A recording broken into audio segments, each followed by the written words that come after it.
seven ola ola, ben okudum vefasızdan.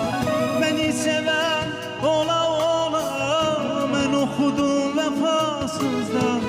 Elimde gül sola sola, gül aktardım bahçelerden.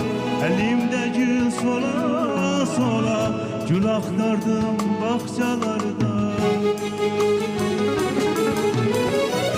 Bağışla sevgilim, bağışla beni. Deyip ki bilmedim senin qədrini.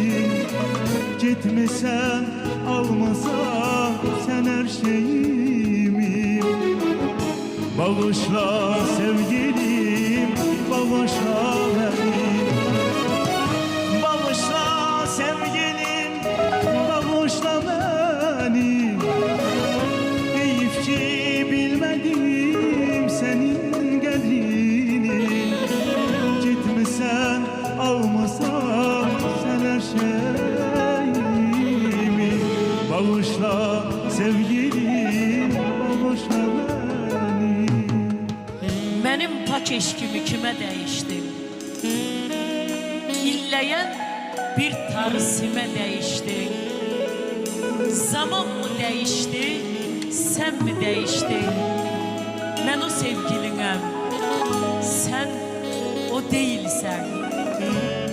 Günahım da yoktu diyen bağışla. Sebepsiz başımı əyib bağışla. Cıqat el, mənə elə baxma, dalğın baxışla. Mən o sevgilinəm, sən o deyilsən. Necə yara vurdun kövrək qəlbimə?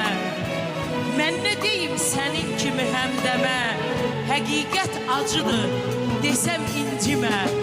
Mən o sevgilinəm, sən o deyilsən.